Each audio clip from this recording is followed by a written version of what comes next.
आपल्यासोबत काँग्रेसचे नेते नाना पटोले फोन लाईन वरून जोडले गेलेले आहेत। नाना भाऊ, सगळा प्रकार तुमच्यापर्यंत पोहोचला असेल, काय प्रतिक्रिया आपली? शेतकऱ्यांची बाजू मांडण्यासाठी आम्ही गेलो होतो असं ते कार्यकर्ते म्हणतात आणि त्यानंतर आम्हाला मारहाण झाली।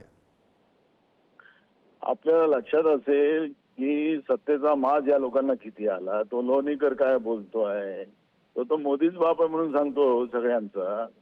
आणि ते कृषी मंत्री जेव्हा मी जबरदस्ती शब्द मुद्दाम वापरतो की मला अध्यक्षाच्या तालिकेपर्यंत जावं लागलं आणि तेव्हा शेतकऱ्यांबद्दलची चर्चा सुरू झाली। मला एक दिवस सस्पेंड व्हावं लागलं विधानसभेत। आणि जेव्हा चर्चा सुरू झाली तर कृषी मंत्री काय, मी वारंवार सांगत होतो की कृषी मंत्र्यांनी यावं सभागृहात। कोणी कृषी मंत्री यायला तयार नाही, दोन उपमुख्यमंत्री यायला तयार नाही, मुख्यमंत्री यायला तयार नाही। शेतकरी यांच्यासाठी हा कुठल्याच याच्यामध्ये बसत नाही, अशा पद्धतीने या सरकारची वागणूक आहे। आपल्या लक्षात असेल की कृषी मंत्री शेवटच्या दिवशी आले आणि त्यांनी सांगितलं की निवेदन केलं आणि त्यांनी सांगितलं की आम्ही एक समिती बनवणार आहोत, ती समिती रिपोर्ट देणार आहे, मग रिपोर्ट दिल्यानंतर कर्ज माफ करायचं की नाही करायचं असं त्या पद्धतीचं निवेदन केलं। मला एक सांगायचं की यांनी निवडणुकीचा जाहीरनामा वाचावा। अनपढ तर नाही आहेत हे लोक, खोटं बोलायला एक्सपर्ट आहेत।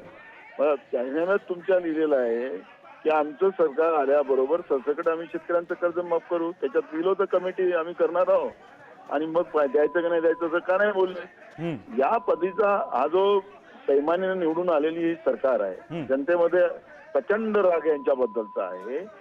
आणि आता कृषी मंत्री तिथं रमी गेम खेळताय। आता रमी गेम खेळत असेल, हॅलो नाना भाऊ बोला बोला, आवाज येतोय आपला।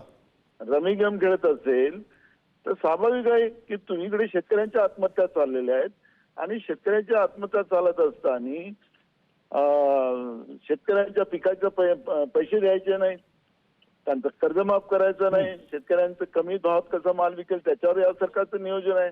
आणि मग स्वाभाविक आहे की शेतकऱ्यांमध्ये त्या छावा संघटनेच्या मध्ये राग आलेला आहे। ते गेलेच तिथं आपली बाजू मांडायला की बाबा तुमचा मंत्री असा असा बोलतो, असा तिथं पत्ते खेळत बसला होता, रमी खेळत बसला होता, अशी भावना मांडायला गेले। त्यांना तिथं या लोकांनी मारलं। म्हणजे यांना एवढा माज आहे की विधानसभेतही कोणाला मारतील, इकडे बाहेर रस्त्यावर कोणाला मारतील, हा एवढा माज हे कधीच नाही महाराष्ट्रामध्ये घडलं। मी मारपिटीचं मी समर्थन करणारा माणूस नाही, मी कधी पण त्या भानगडीत पडलो नाही, पण यांचा गुंडारा जो आणलेला आहे महाराष्ट्रात, हा शौफुले आंबेडकरांच्या महाराष्ट्रामध्ये अजिबात लोकांना हजम होऊ शकत नाही। जनतेचा उद्रेक वाढेल आणि या सरकारला लोकच मारतील आता अशा पद्धतीची परिस्थिती निर्माण झालेली आहे। त्यामुळे जनतेला मारायची कधीच भूमिका डोक्यात ठेवू नये या सरकारनं, यांच्या कार्यकर्त्यांनी ठेवू नये, नाहीतर लोक यांना असं मारतील, ओळू मारतील। पण ही महाराष्ट्राची परंपरा नाही आहे। आणि म्हणून माझं सल्ला असा आहे की यांना दम असेल तर रमी खेळणाऱ्या कृषी मंत्र्याला सत्तेतून बाहेर काढलं पाहिजे।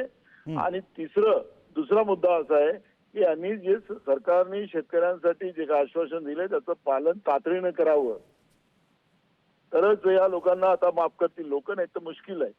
बरं नाना भाऊ, तुम्ही म्हणताय ते अगदी बरोबर आहे। महाराष्ट्राच्या संस्कृतीला शोभेल असा हा प्रकार नाहीच आहे। शिवशाहू फुले आंबेडकरांचा महाराष्ट्र आहे आणि त्यामध्ये अशा प्रकारे निवेदन देण्यासाठी गेलेल्या कार्यकर्त्यांना मारहाण करणे योग्य नाहीये। धन्यवाद तुम्ही दिलेल्या या सविस्तर प्रतिक्रियेसाठी।